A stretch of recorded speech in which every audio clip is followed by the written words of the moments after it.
Manuel Gertrudis, ¿lo he pronunciado bien? Sí, sí, perfecto. Sí, es nuestro Si segundo... no se lo preguntamos a ChatGPT y ya está. Nuestro segundo catedrático de esta tarde, y de nuevo no os proporciono detalles porque los tenéis en la web para que él pueda disponer del mayor tiempo posible. Gracias, Gertrudis. Bueno, Manuel. nada, un placer, nada, un gusto tener la oportunidad primero de estar en estas jornadas.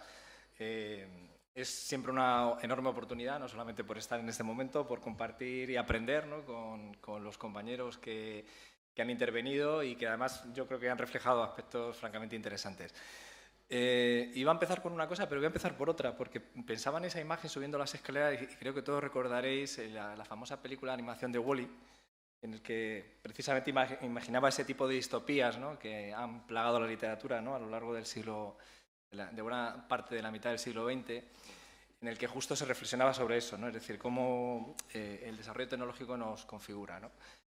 Y fijaros, de alguna forma, muchas de estas tecnologías, que en algunas coincidiremos, ¿no?, que planteaba ahora Carlos, me llevaban a pensar un poco en cómo plantear esta intervención en un clásico, ¿no? Es decir, seguramente conocéis esta obra de teatro de Pirandelli, que es 6 personajes en busca de autor, y lo que estamos en parte es eso, diciendo, con todo esto, ¿ahora qué hacemos? O sea, un poco la reflexión que nos transmitía era Carlos, ¿no? Creo que jamás hemos tenido tantas oportunidades para desarrollar valor con la tecnología en el ámbito educativo, pero es verdad que también estamos en un momento en el que sucede todo tan rápido que tenemos antes la respuesta que la pregunta.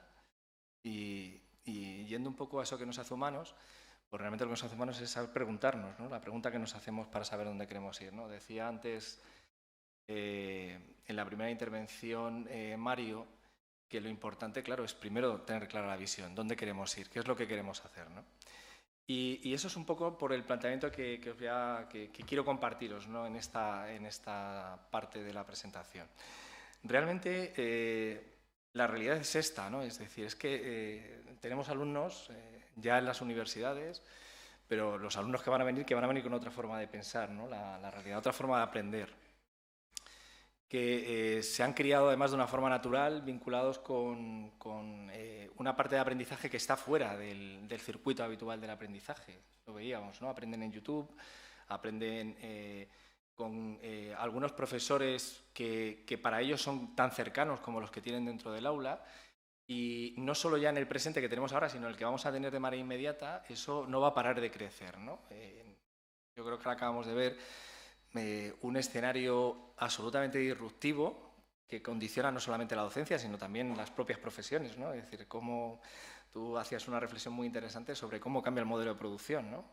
Y tanto que sí cambia, que las profesiones que están vinculadas a los ámbitos creativos, como otras tantas, tienen que modificar necesariamente las competencias y la forma de trabajar, ¿no? Y esa realidad la tenemos encima de la mesa, ¿no?, y estamos trabajando ya sobre ella. Yo me gustaría hacer como 3 grandes reflexiones, sobre todo pues intentando plegarme al tiempo del que disponemos, que orienten un poco de dónde estamos, a dónde vamos y de una manera aplicada, ¿no? Creo que toda esta tecnología es fascinante, pero luego todos conocemos lo difícil que a veces nos resulta cómo trasladamos esto al día a día, ¿no?, en la actividad académica, ¿no? Somos instituciones muy grandes, con procesos muy complejos de formación, y tenemos que evitar todo eso que decía antes Mario, ¿no? No tenemos que frustrarnos, no tenemos que generar ansiedad, tenemos que ser capaces de que todos esos componentes que forman parte de una transformación, y estamos siempre en un proceso de transformación, contribuyan a que realmente el resultado sea el que queremos, ¿no?, y que consigamos los objetivos que estamos buscando. Reflexionando un poco sobre lo que ha supuesto, sobre todo estos últimos años, vinculado con la pandemia, fijaros, más allá de la fascinación de estas tecnologías de inteligencia artificial, que son extraordinarias y que están transformando el panorama en los últimos meses de una forma increíble, pero es verdad que durante la pandemia se ha producido de alguna forma un proceso, no sé si el término aquí, si la Fundeu esto no lo validaría, pero una especie de youtubización de la actividad docente, ¿no? Y si vemos un poco cómo han evolucionado, por ejemplo, las plataformas que utilizamos para hacer videoconferencia, para dar clases, se han convertido realmente en estudios ya de edición, ¿no? Es decir, se han convertido en herramientas que hace años, cuando empezaron los editores de vídeo online para hacer edición en directo, a veces con una cámara o multicámara, incorporaban este tipo de herramientas. Y ahora lo que se han hecho es que en aplicaciones que hemos entrado de lleno todos en ellas, antes se mencionaba Zoom, Teams, pero cualquiera de estas, lo que han hecho ha sido ir incorporando elementos dentro de su modelo de interfaz que contribuyen a esa idea de que realmente lo que estamos es haciendo una producción de altísima calidad con muy pocos recursos. Y además en algo que hemos aprendido a hacer, es decir, que realmente la pandemia por una obligación nos ha llevado a eso. Fijaros, ahora mismo, en las últimas versiones, las últimas actualizaciones que se ha hecho, por ejemplo, de una de estas plataformas, en este caso de Teams, todo lo que es el sistema, por ejemplo, de presentación de presets que tienes a la hora de colocar al presentador, básicamente sería lo que convencionalmente hacíamos con un editor de vídeo en televisión. Es decir, lo que estoy jugando son con presets que me permiten, simplemente seleccionando un punto, elegir cómo se va a componer la posición o la composición, el layout de esa emisión. Que puede ser que sea una presentación, pero puedo crear una reunión en directo en un momento dado y ponerme a grabar. Ya no necesito ir a un set, no necesito utilizar una tecnología que tengo que aprender nueva, sino es algo que estamos habituados a hacer. Como sabéis, además, en las últimas versiones han incorporado también los avatares, ¿no? A través de Microsoft Mesh existe la posibilidad de que incorpores el avatar y puedes tener reuniones, ¿no? Que realmente en las que integres el avatar. Y esto no es dentro de un ámbito o dentro de una herramienta, o son soluciones que se están integrando en cosas que sí es verdad que más o menos casi todos conocemos y sabemos cómo funciona. Eso, por supuesto, expande de una forma muy notable ese tipo de recursos que tenemos.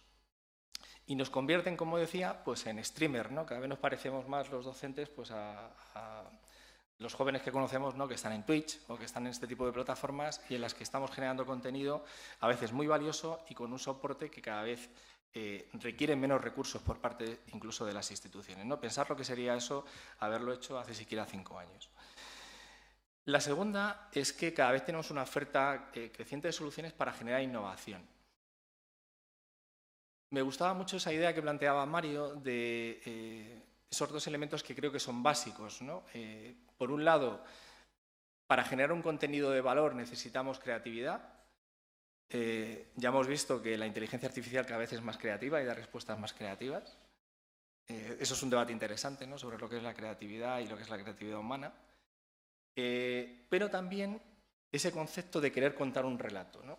Y eso sí que es verdad que todavía, y digo todavía, ¿no? Los experimentos que estamos encontrando con algunas tecnologías me lleva, ¿no? El storytelling me lo genera, no lo genero yo. O sea, me genera, digamos, elementos simbólicos que generan relatos, pero no controlo el relato. Estoy seguro que en 2 meses lo hará, no tengo la menor duda, ¿no? Que tendremos la capacidad de hacerlo. Pero es cierto que ahí son 2 elementos que considero que son muy importantes y que tenemos que poner en valor en ese proceso, ¿no? de lo que hacemos, ¿no? Como docentes. Realmente, dónde fijamos el objetivo y qué podemos hacer ahí. Pero herramientas tenemos infinitas, ¿no? Y realmente ahora el tercer punto que trataré, que tiene que ver con cómo podemos innovar en la presentación de contenidos o qué cosas estamos haciendo ya, no solamente con este tipo de tecnologías, sino algunas que ya estaban y que han ido generando posibilidades para crear contenidos de valor. La cuestión está en, muchas veces, la dificultad, y antes se lo comentaba Carlos antes de empezar, de cuál es la solución por la que tenemos que optar, ¿no? Todos conocemos que hay muchísimas aplicaciones, el problema es cuál introducimos dentro de la cadena de valor y que vaya a durar, que dentro de un tiempo pueda mantener el contenido, ¿no? Vamos a ver ejemplos de herramientas de contenido para desarrollar contenido interactivo, que son muy potentes, que permiten hacer cosas de forma muy sencilla, que permiten generar mucho valor en el contenido audiovisual que producimos en las universidades, pero que el reto es a veces quién da ese soporte, ¿no? y cómo podemos mantener esas aplicaciones en el futuro. Un ejemplo muy claro, ¿no? Wireworks, que es una herramienta estupenda para crear contenido interactivo, y que durante unos años pues ha funcionado muy bien, ha crecido y cuando ha tenido mucho valor pues lo ha comprado directamente Vimeo, ¿no? Entonces, la herramienta ya no es igual, o sea, es decir, todo el contenido que tenías allí, ahora ¿qué hago yo con eso, ¿no? ¿Cómo lo puedo manejar? Creo que eso es un reto importante, sobre todo para los que tenéis responsabilidad en la parte de soporte de aplicaciones, y creo que ahí hay un margen muy importante también para que se desarrollen aplicaciones específicas que puedan dar soporte de manera global y que se puedan apoyar para soluciones que no dependan de terceros, ¿no? Es decir, que puedan estar integrados, pero que también, y hay que tenerlo en cuenta, tengan la calidad, ¿no? Y la capacidad creativa que tienen muchas de estas. Bien, y luego el ecosistema de productos, ¿no? Venimos de este tipo de vídeos. Creo que todas las universidades, como se ha mencionado, hemos pasado por ese proceso de crear unidades de producción de contenidos. Creo que hoy hay multitud de posibilidades de crear contenido de muchísimo valor, ¿no? Nosotros, en este caso, dentro de la Universidad Rey Juan Carlos, el grupo de investigación Ciberimaginario, que estamos especializados en producción de contenido, bueno, pues hemos hecho para no solamente en el ámbito docente, sino para también en el ámbito científico, materiales muy diversos, similares a los que antes señalaba Carlos. No voy a entrar por tiempo en todos ellos, pero es verdad que se ha ido produciendo un salto cualitativo en esa producción, ¿no? De un contenido que además integra lo multimedia, que facilita que se pueda hacer un contenido de mucho valor y de calidad con un resultado valioso, ¿no? Que también permita la reutilización de ese contenido en diferentes contextos, que permita que esa producción, que hasta ahora era costosa, pues se pueda reutilizar. Nos ha ido permitiendo introducirnos en otros ámbitos, ¿no? Es decir, crear contenido que realmente, como pueda ser, por ejemplo, el contenido interactivo, permita ir un poco más allá a la hora de generar este material. Y aquí es donde se plantea esa cuestión que os decía, ¿no? Posiblemente muchos conozcáis esta aplicación, es una de las diferentes soluciones que hay para crear vídeo interactivo, se llama Verse, es una aplicación de producción con vídeo interactivo y que está francamente bien, ¿no? Es decir, te permite generar pues, un relato, en este caso una narrativa, basada, por ejemplo, como es el caso, ¿no? En un relato introductorio que te presenta, por ejemplo, un concepto. Sobre eso puedes hacer entrevistas o puedes emular, por ejemplo, que haces entrevistas a diferentes expertos y luego puedes terminar con una conclusión. Es un formato muy sencillo desde el punto de vista del relato, digamos, de la construcción del relato sencillo, pero realmente funciona muy bien. Es decir, es un tipo de material que puedes además explotar luego de manera independiente porque puedes tener las piezas específicas que se han hecho y luego construir relatos interactivos que luego funcionan desde el punto de vista educativo de manera muy potente. Y aquí un mensaje. Antes se citaba H5P, es una estupenda herramienta, permite hacer estas cosas. Si mejorase la interfaz y la capacidad que tiene a nivel visual, sería fantástico. Bueno, si alguien se anima con ello, pues creo que esa parte también es muy importante. Bueno, realmente en vídeo interactivo se están haciendo muchísimas cosas. Este es un ejemplo que a lo mejor conocéis, es una producción que se hizo por parte de la Universidad Pompeu Fabra para presentar un poco lo que es el universo de por qué no queremos estudiar en una universidad, cuál es el valor que aporta, ¿no? No voy a entrar en detalle, pero merece la pena si lo queréis explorar, porque es un ejemplo de relato interactivo abierto, ¿no? Te va presentando a través de tres posiciones, digamos, tres personas que te cuentan su vivencia de por qué decidieron que querían estudiar en la universidad, qué les aportaba, y es un relato que te va llevando por cada una de esas secuencias como, de alguna forma, pues el famoso Juega tu propia aventura, ¿no? Aquellos libros que seguramente muchos hemos leído cuando éramos jóvenes, ¿no? Allí en una época bastante ya antigua. Bueno, merece la pena verlo porque, sinceramente, da muchas ideas sobre las cosas que se pueden hacer desde el punto de vista educativo, ¿no? Y que pueden favorecer ese tipo de cuestiones. Bueno, evidentemente, el vídeo inmersivo, ¿no? Es decir, se están haciendo experiencias ya muy interesantes. Este es un conjunto de vídeos que hemos desarrollado pues, vinculado con un proyecto de investigación, que se han hecho un conjunto de visitas a unidades de JRC que están desarrollando tecnología pues digamos en el ámbito de la economía circular y que realmente te permiten hacer visitas navegables en las que puedes tener una parte en la que una narración en la que te va contando qué es lo que sucede, te lo va explicando, te va llevando por el sitio. Esto además hoy en día se puede combinar, por ejemplo, con digitalización de los espacios, se pueden hacer escaneos completos para que luego puedas hacer una representación combinada con tanto contenido de vídeo como de realidad virtual, realidad aumentada.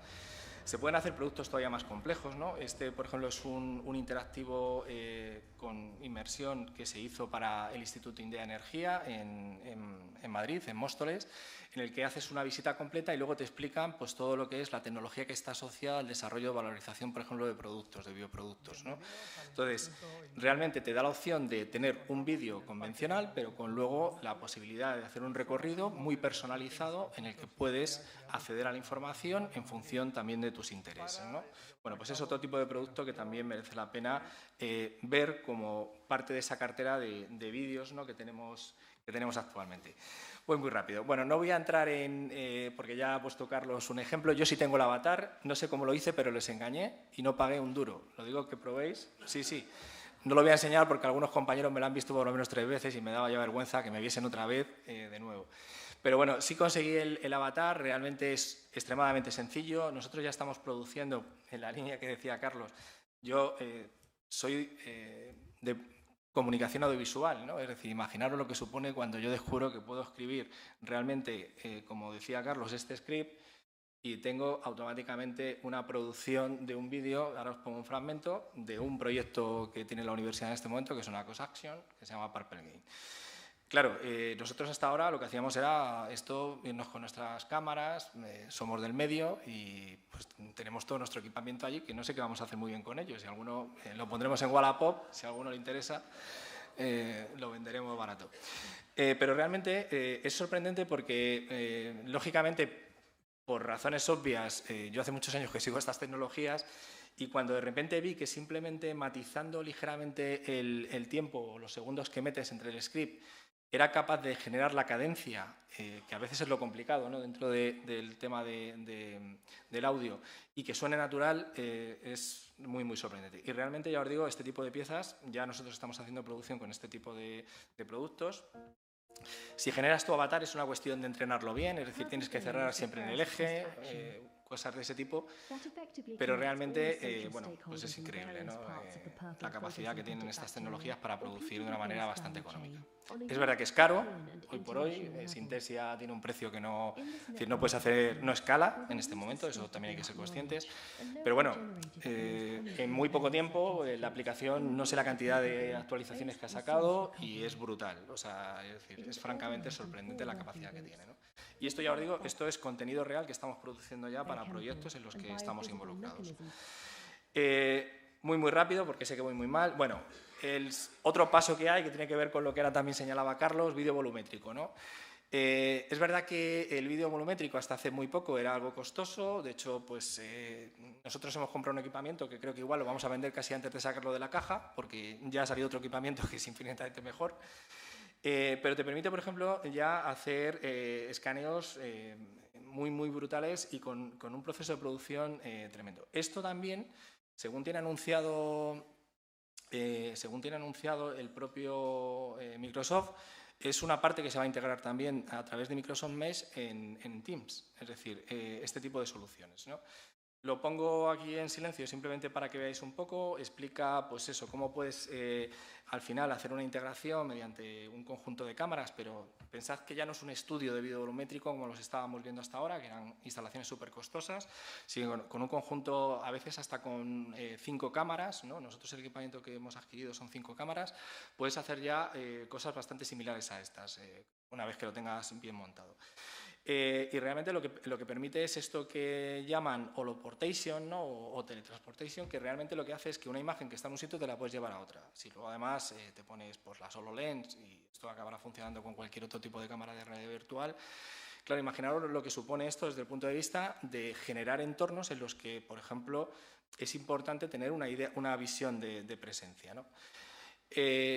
Y esto es una realidad que ya igualmente está aquí, pero además va a estar integrada en soluciones, que es lo que me parece interesante, en soluciones que son de uso común. O sea, que no van a estar fuera o voy a tener que aprender una cantidad de herramientas externas, etcétera, que me obliguen a hacer algo muy complejo, ¿no? Sino que la tendencia que vamos viendo es que hay una integración absoluta de este tipo de soluciones en herramientas de propósito muy general.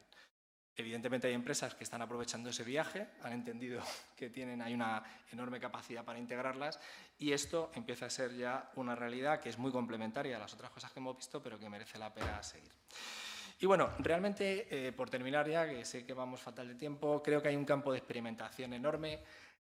Yo ya he pasado el duelo, Creo que pasaré uno, dentro de 2 meses pasaremos otro, ¿no? O sea, no vamos a terminar de pasar duelos, pero es evidente que hemos pasado el duelo, somos conscientes de que estamos en otra esfera. Pero fijaros ayer, no sé si fue por causa del vino, igual os fijasteis haciendo el recorrido por la bodega en este cuadro, ¿no? Y dije, pensando que yo sé que siempre Mario plantea cosas así muy disruptivas, dije, aún así y a pesar de todo, seguiremos necesitando ser creativos. Y eso no lo perdamos. Muchas gracias.